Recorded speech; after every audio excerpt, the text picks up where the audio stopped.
Welcome to episode 95 of the Guitar Builders Basics video podcast. Luthier's tips, tricks and training from me, Ben Krober, Crimson Guitars in the UK.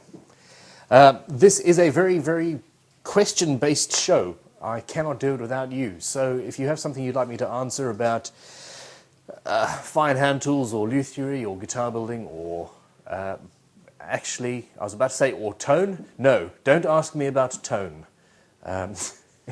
I've had enough of talking about tone, but yeah. Anyway, if you're interested, check out the comments for yesterday's video and see what people think about all of the little things that can affect the sound of an electric guitar. Anyhow, so you can ask your questions at guild@crimsonguitars.com. That's via email, or in the comments below this video, or you can go to crimsonguitars.com/guild, and even as a free member, post your questions in the forums. Just don't forget to post a link. You post your question in the correct part of the forum, so talking about finishing, for example, and then at the members' questions for the show section, post a link to your question, and I'll get there eventually. Anyhow, this is a question from Nicholas Dentato on YouTube. He says, "Hello Ben, I own a 96 Custom Shop Fender Strat, a 54 reissue. It's absolutely beautiful, and I love it. The only problem I have is that it was coated in a very thick lacquer, which tends to get sticky while I play, which leads to trouble sliding up and down the neck. I was wondering if sanding down the neck would help. Also, would you be able to sand the lacquer off the fretboard? Question mark. I said question mark when it was obviously a question. It's too early in the morning.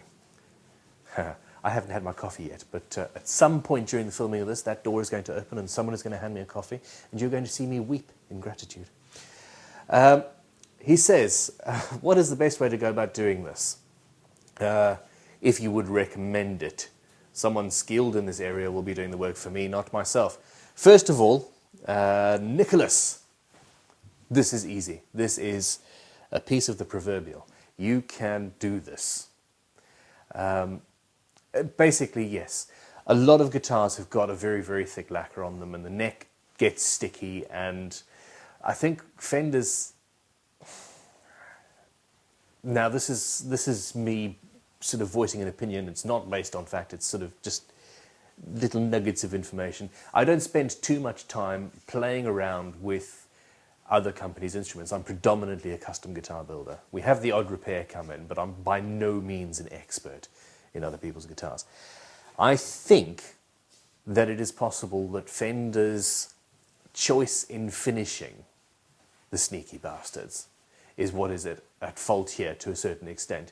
They like to pretend, I'm pretty sure I'm right in saying this, but I'm going to qualify my answer.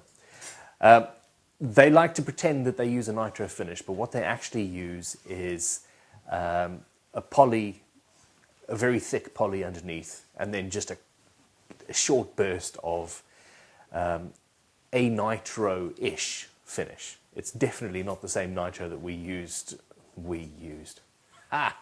that was used 50 or 60 years ago.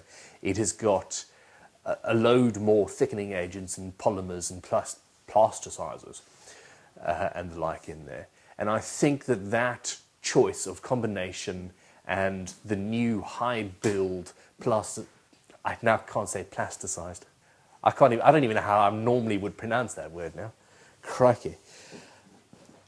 That mix is what's causing your issue. You then sweat and get sticky and it's horrible.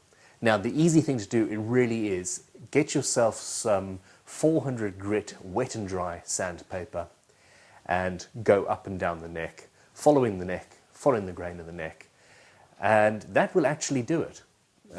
Now, if that will take the gloss off and matte it down, and you should be okay. If that doesn't work quite so well, go to 320 grit. I would not use wire wool because I hate wire wool, basically. I think that a 2.0 wire wool or an incredibly coarse wire wool would probably work, but every time I use really coarse wire wool, I get bits of wire stuck in my fingers, and I hate it. So I spent my life, or at least the last couple of years, trying to find alternatives to it. And I keep on looking over your shoulder there because I've got the top of a shelf. I'm probably looking at about 30 or 40, no, 300 or 400 meters of wire wool that's sitting on the top of a shelf being unused and feeling unloved. And you can stay there. Anyhow, so 400 grit or 320 grit paper up and down the neck, and that will just knock the gloss off. And that's all you need to worry about. Now, the next part of your question was knocking off the gloss on the fretboard. I don't think that's actually affecting the way you play in the slightest. Unless you've got particularly low frets, your fingers aren't actually feeling the gloss on the fretboard. However, if you would like to, yes, you can do exactly the same thing, although in this case, sadly, wire wool probably is your best bet, or a Gary Flex block. I normally have one or two of them floating around and I can't find it. Flexible, here we go. Somebody pointed them out. This is a flexible rubber that has got abrasives suspended in it. In fact, watch this space because Crimson Guitars are currently experimenting with molds and abrasives and silicone rubber, not silicone, rubber and stuff. Was that my coffee? No, it's not my coffee. I'm desperate. I'm literally salivating into the microphone now.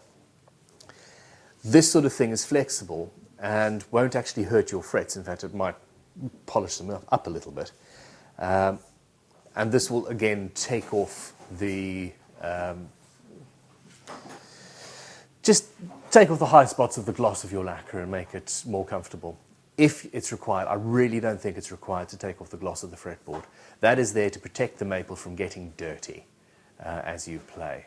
And you wouldn't want to take too much off.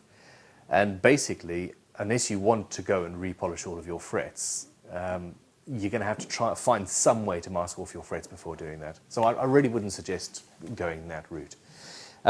Anyhow, we're done. If you have any tips of your own, because as I've said many times, I'm here to learn from you as well. So if you've got a way of doing this sort of job that I haven't mentioned or thought of, put it in the comments below and we'll get there. You can follow us on Facebook and Twitter and all of that jazz. Ask your questions in the places I mentioned at the start of the show. And thank you very much for watching. Have an excellent day. Goodbye.